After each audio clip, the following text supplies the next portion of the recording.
Let's begin with the comrade. The SGF last night did say that the meeting with Labour was realistic and productive. What do you make of the new agreement signed yesterday? Well, for us, the new agreement, in our opinion, suggests that government has been reticked. We will only pray that they come to negotiations with good faith and move away from their historical way of negotiating. If we had negotiated all along, perhaps we would have put this behind us and were compelled because the government weren't talking. That was why the strike action took place. And we are also excited that the strike, gave birth to what we have now. It was as a result of the strike that the government is ready now. And if you look at the understanding, every blessed day, from now till the 1 week time space we've given, we'll be negotiating until a new minimum wage sets in for Nigerian workers. So this is good. It's really a good omen. We just urge them and pray that they will continue in that light.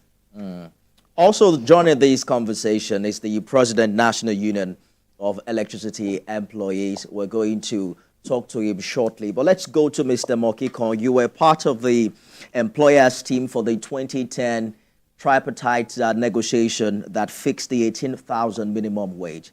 Help us understand what happens behind the doors. You heard the comrade say part of the agreement is that conversation will continue for the next 7 days. Are we expected to see a new figure emerge after 1 week? Thank you very much for having me on this program. Yes, it is true. I was on the employers team on the 2010 negotiation that fixed the 18,000 minimum wage. Of course, the situation at that time and what we have on ground today, they are miles apart. Notwithstanding, the processes remain the same. Negotiation process remains the same. Yes, we can tinker with TTR and there once in a while, but the basic principles remain the same. I'm happy that the comrade that spoke earlier used one expression, negotiation in good faith.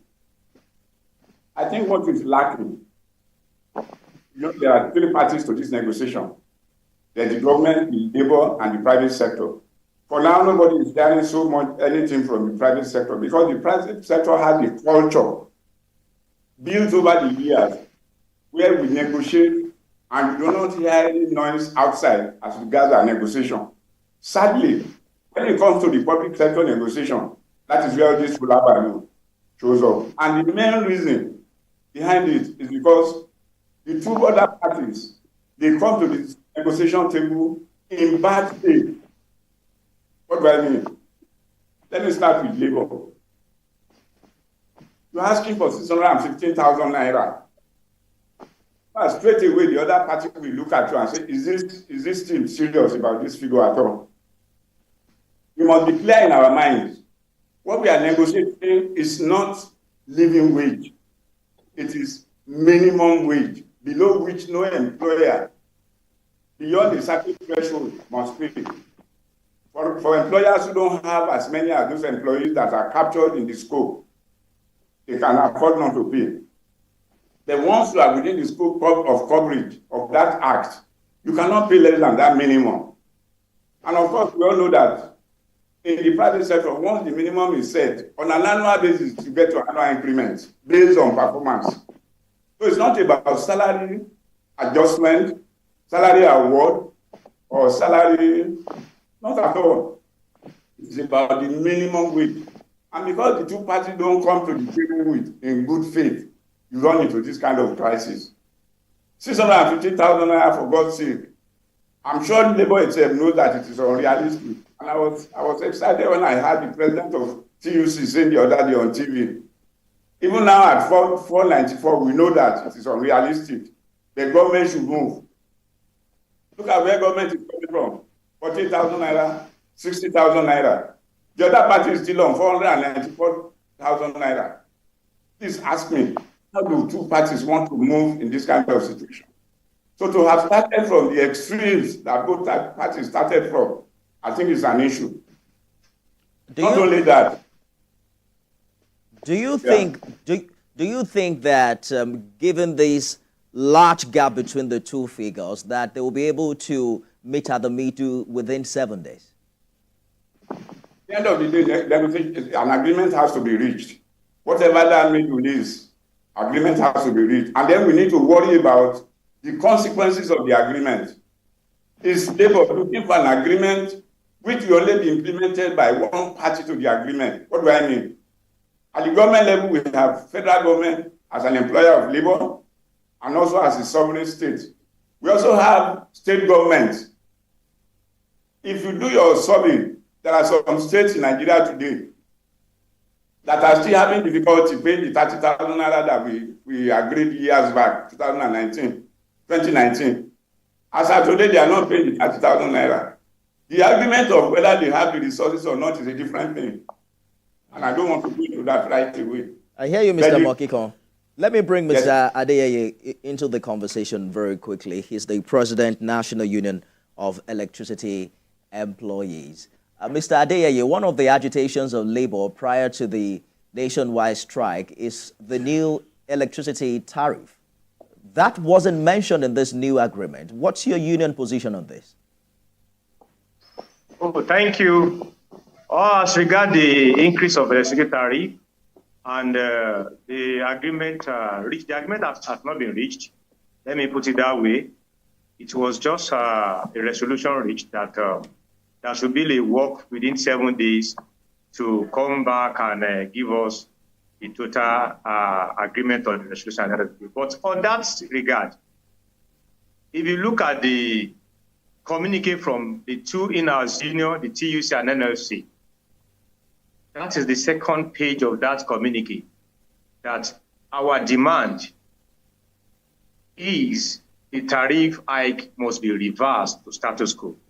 And I know the capable hands that are in there negotiating on this matter knows how to go about it. I'm very sure the government is much aware about our demand on this particular issue on tariff hike, which is very, very germane at this present economic situation in Nigeria. We have our reasons why we are calling for this. It is just for us to go to a round table and say, how can we arrive at a better price on this particular product we are talking about? We are not saying this product should be static. We are not saying that should not be increase in tariff. But what we are saying is, what can we do to normalize, to balance the situation in between the masses and even the customers that are using this And product? we hear you very clearly, Mr. Adeyeye, particularly the demands of labor. The opposition has been the way and manner labor has gone about it. For instance, there was an outcry yesterday following the shutdown of the national grid. Many small businesses, hospitals, and majority of Nigerians were badly affected. And TCN said it was the handiwork of your union members. What informed this decision? Is it even legal to have shut down the national grid? That is it. Let me tell you that that allegation is a false allegation. By saying our union shut down the national grid, there was nothing like that. Look at the hour that Nigeria lost the national grid. And look at the hour we joined the strike. It was early in the morning of 3rd June, as directed by the leadership of the NLC and the TUC. What hour does the national grid went up? Where did they, in fact, I want people to look at this scenario. Withdrawal of services is a simple language. We withdraw our member from services, simple as ABC. And there was nobody to man the equipment. And naturally, when you don't say anything to man you, then it goes naturally. So for somebody claiming that deliberately or intentionally we shut down the power, I think they should make their further research or further investigation about that. It's a wrong claim, and will not take that. The claim went ahead to even say that the members of your union obstructed the recovery of the grid. But when should we be expecting full restoration of power? Because hours after the decision of labor to suspend the strike, many Nigerians still do not have access to power. Let me tell you, the strike has been suspended and the grid is back. But you should not expect all Nigeria to have the power. Before the grid went off, do you have all Nigeria experiencing the power? That is the question I should ask. Some people on band E cannot have power even the next 4 days. But there are Nigerians on band A, B, C, and D. I'm wondering why you went all the way to E. If you follow the outcry online, many Nigerians have been badly affected, especially small business owners. That has been our claim right from time, that banning electricity is a scam. And we are objecting this, and we said it clearly to Nigerians that it is not part of our profession, saying you are banning electricity to one particular Nigerian and another part of a set of Nigerian. I don't understand. Electricity travels under the seconds, and it has to reach the last person that is using it. So what is the meaning of banning it? Are you isolating from a point to a point? We don't get it. That's what I'm telling you, that before the national grid went off, before we lost national grid, who and who is even experiencing electricity supply in Nigeria. So at the moment, those who are not experiencing it at that time should not be expecting that they will see it at the moment now. But as I have confirmed, the grid is back, and people have confirmed it. As long as they have suspended the strike, people have gone back to their places of duty. Well, I was getting the power supply, and I'm sure there are many viewers also who were getting the power supply. If no one was getting the power supply, no one would have been complaining when the national... Do solemnly swear.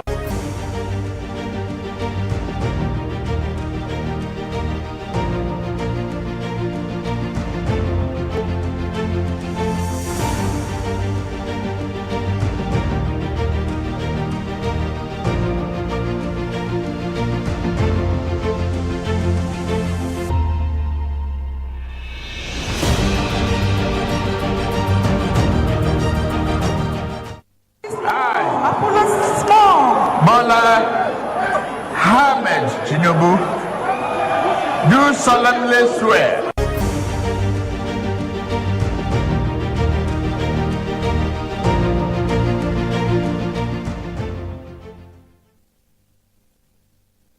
Thanks for staying with us, everyone. There's a continuous conversation ongoing with the tripartite committee. We understand that will happen for 7 days, and we expect to see a new minimum wage emerge afterwards. Secretary, absolutely. We'll have a tripartite conversation right now. Secretary General of the TVC, Nuhu Toro, is here. Human Resource Consultant Femi Mokikon, who was part of the tripartite committee that deliberated on the 18,000 naira minimum wage in 2010, is also here. Adebiyi Adeyeye is the President, National Union of Electricity Employees. Gentlemen, thank you so much for staying the course on the program.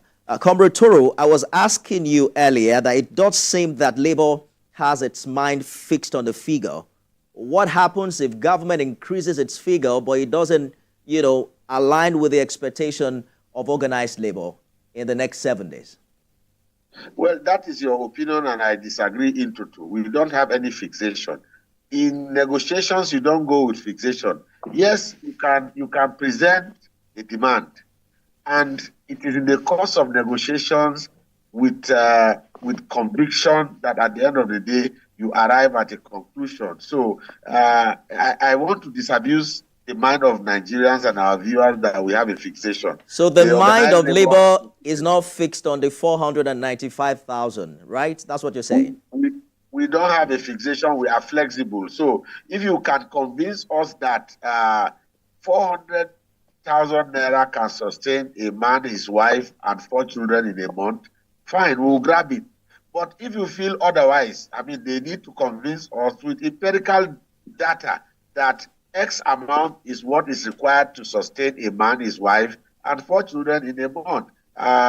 If that is anything to go by, or that is placed on the table, certainly Labour are sensible people. Who reason. So we suggest that we are not, we don't have any fixation as far as this negotiation is ongoing. We have good faith, and we have free mind. We are flexible. Mr. Mokikon, it seems you have gotten some clarity as to your submission earlier. Labour is saying Well, our mind isn't fixed on 495 after all. Just, explain to us better how this, this figure you're bringing to the table will work. But there's a lot of conversation about what's happening in Angola, where the new minimum wage has now been increased to $120 to kickstart on the 1st of June.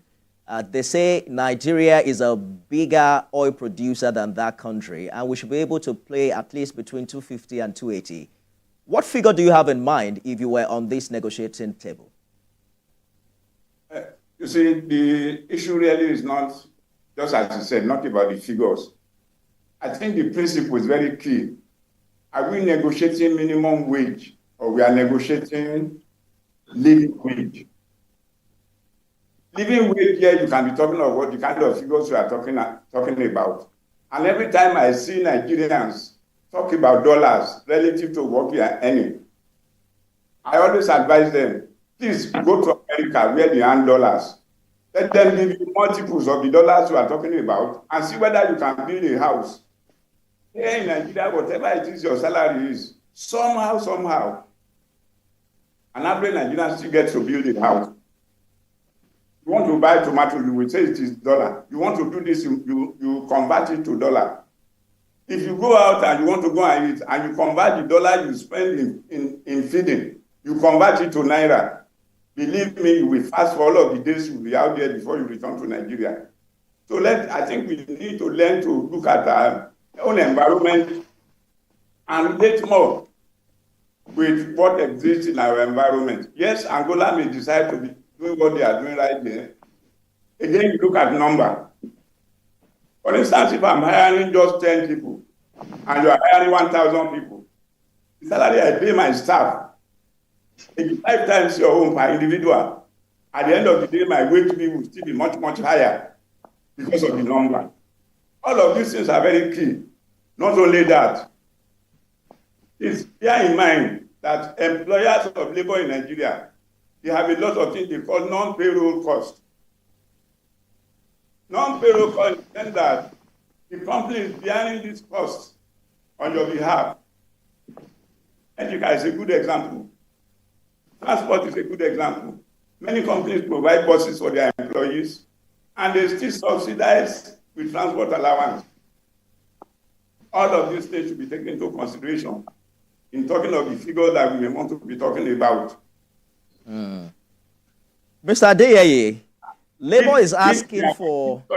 Yes. If we agree a figure and we say, oh, we have signed an agreement, following week we go into the field, the private sector says we cannot pay. State government says we cannot pay. We have shifted the crisis point from the federal level. Absolutely. To the state, I get you. Level.